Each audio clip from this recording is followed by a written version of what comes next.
नमस्कार दोस्तों, मानपूर्णा चैनल में आप सभी का स्वागत है। हम आपके लिए कार्तिक मास का 11वां अध्याय लेकर आए हैं। जैसा कि आप सभी जानते ही हैं, हमारे चैनल पर कार्तिक मास का महात्म्य चल रहा है, तो जल्दी से हमारे चैनल को सब्सक्राइब करें ताकि आप कोई भी कथा मिस नहीं करें। तो चलिए अब कथा आरंभ करते हैं। एक बार सागर पुत्र जलंधर अपनी पत्नी सहित असुरों से सम्मानित हुआ सभा में बैठा था। सभी गुरु शुक्राचार्य का आगमन हुआ। उनके तेज से सभी दिशाएं प्रकाशित हो गईं। गुरु शुक्रिया को आता देखकर सागर पुत्र जलंधर ने असुरों सहित उठकर बड़े आदर से उनको प्रणाम किया।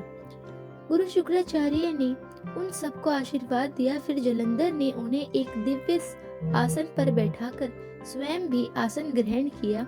फिर सागर पुत्र जलंधर ने उनसे विनम्रता पूर्वक पूछा, हे गुरुजी, आप हमें ये बताने की कृपा करें कि राहु के सर किसने काटे थे। इस पर दैत्य गुरु शुक्राचार्य ने विलोचन पुत्र हिरण्यकश्यप से उसके धर्मात्मा पुत्र का परिचय देकर देवताओं और असुरों द्वारा समुद्र मंथन की कथा के संक्षेप में सुनाते हुए बताया कि जब समुद्र से अमृत निकला तो उसे समय देव रूपी बनकर राहु पीने बैठ गया ताकि उसे भी देवता अमृत पिला सकें। इस पर इंद्र के पक्षपाती भगवान विष्णु ने राहु का सर काट डाला। अपने गुरु के मुख से इस प्रकार के वचन सुनकर जलंधर के क्रोध की कोई सीमा न रही। उसके नेत्र लाल हो गए। फिर उसने अपने दस्मर नामक दूत को बुलाया और उसे शुक्राचार्य द्वारा सुनाया गया वृत्तांत सुनाया। तत्पश्चात उसने दस्मर को आज्ञा दी कि तुम शीघ्र ही इंद्रपुरी में जाकर इंद्र को मेरी शरण में लाओ। दस्मर इंद्र का बहुत आज्ञाकारी एवं निपुण दूत था।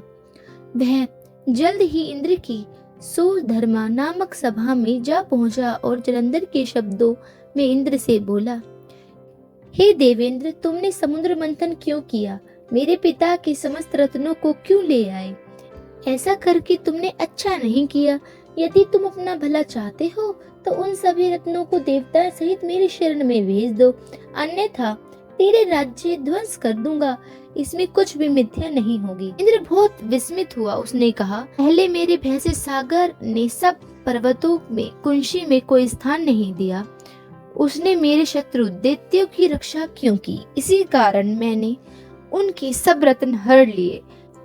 मेरा विद्रोही कभी सुखी नहीं रह सकता। यह सब सुनकर इंद्र की बातें सुनकर वह जल्दी से वापस पहुंच गया और जल्दी से जल्दी पहुंचकर उसने जलंधर को सारा वृतांत सुनाया। इस पर जलंधर क्रोधित होकर कहा कि मेरे हाथ से मरे हुए देवता भी कैसे जाते हैं?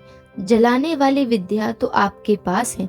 इस पर शुक्राचार्य ने देवताओं द्वारा द्रोणाचार्य से औषधि लाकर देवताओं को जलाने की बात कही। यह सुनकर जलंधर भी कुपित हो गया और शुक्राचार्य से कहने लगा, यदि शक्ति हो तो द्रोणगिरी को उठाकर समुद्र में फेंक दो।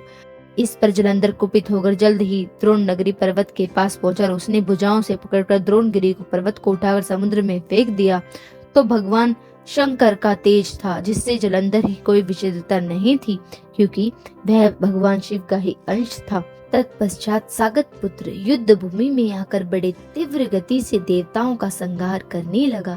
जब द्रोणाचार्य की औषधि लाने गए और द्रोणाचल को खाड़े हुए शून्य पाया, वह भयभीत होकर देवताओं के पास आए और कहा, युद्ध बंद कर दो, जलंधर को अब नहीं जीता जा सकता। धन्यवाद। यह था कार्तिक मास का 11वां अध्याय। अब आपसे मिलेंगे 12वें अध्याय के साथ। तब तक के लिए हमारे चैनल को जरूर सब्सक्राइब करें। तो बोलिए हरे कृष्णा हरे राधे।